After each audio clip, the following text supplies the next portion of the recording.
സർവശക്തനായ ദൈവത്തിൻ്റെ അതിപരിശുദ്ധ നാമം അതിയായി മഹത്വപ്പെടുമാറാകട്ടെ.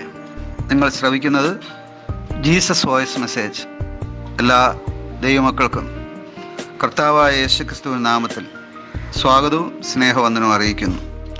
അല്പസമയ ധ്യാനത്തിന് നിങ്ങളുടെ ശ്രദ്ധയെ തിരുവചനത്തിലേക്ക് ക്ഷണിക്കുന്നു. സങ്കീർത്തനം 5:12 വായിച്ച് ധ്യാനിക്കാം. സങ്കീർത്തനം 5:12.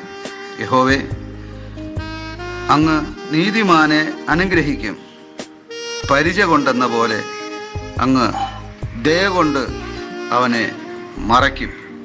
കർത്താവിൽ പ്രിയരെ, നാം വായിച്ചു കേട്ട സങ്കീർത്തനം 5:12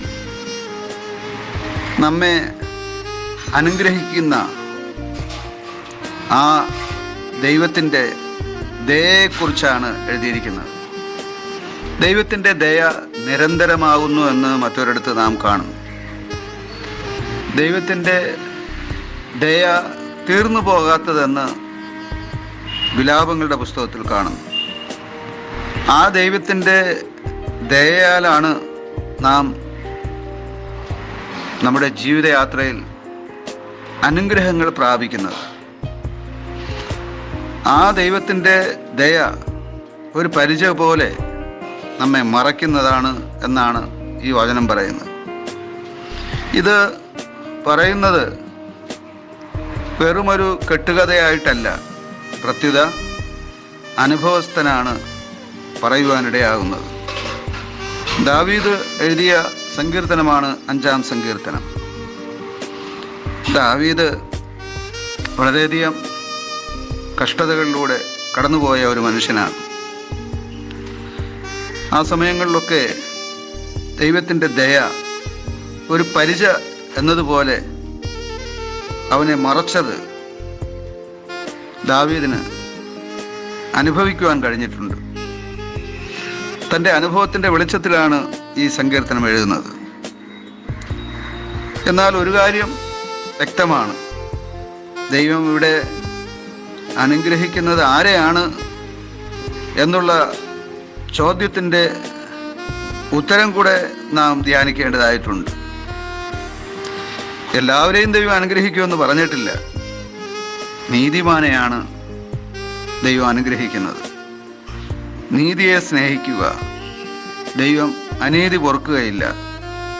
അനീതി ദൈവം സഹിക്കുകയില്ല. അന്യായം ദൈവം വെറുക്കുന്നു. അധർമ്മത്തിന് ദൈവം മുമ്പിൽ സ്ഥാനമില്ല. പാപത്തെ വെറുക്കുന്നവനാണ് ദൈവം. പാപിയെ സ്നേഹിക്കുന്നു എന്നുള്ളത് യാഥാർത്ഥ്യമാണ്. എന്നാൽ പാപിക്ക് ചെയ്യാനാകുന്നത് പാപങ്ങളെ ഉപേക്ഷിച്ച് പാപങ്ങളെ കഴുകുന്ന കർത്താവിങ്കിലേക്ക് തിരിയുക എന്നുള്ളതാണ്. അങ്ങനെ തിരിച്ചു വരുമ്പോൾ അവർ നീതിമാന്മാരുടെ പട്ടികയിലാവും.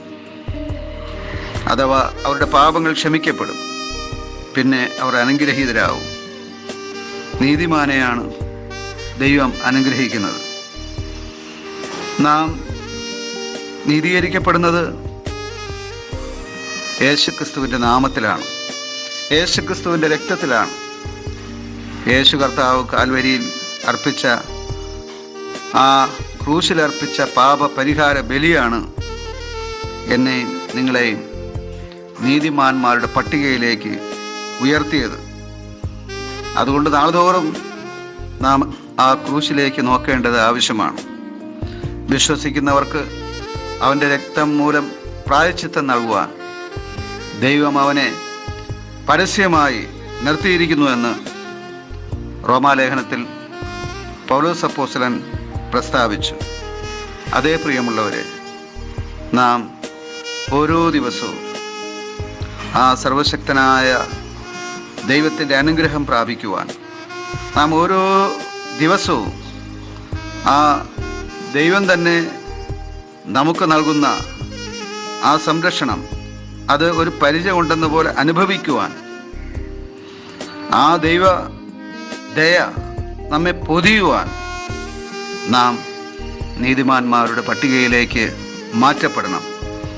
അതിന് അനുതാപം ആവശ്യമാണ്, പശ്ചാത്താപം ആവശ്യമാണ്, പ്രാർത്ഥന ആവശ്യമാണ്. യേശുവിൻ്റെ രക്തത്തിൽ ആശ്രയിക്കുക എന്നുള്ളത് അത്യാവശ്യമാണ്. ആമേൻ, ആമേൻ.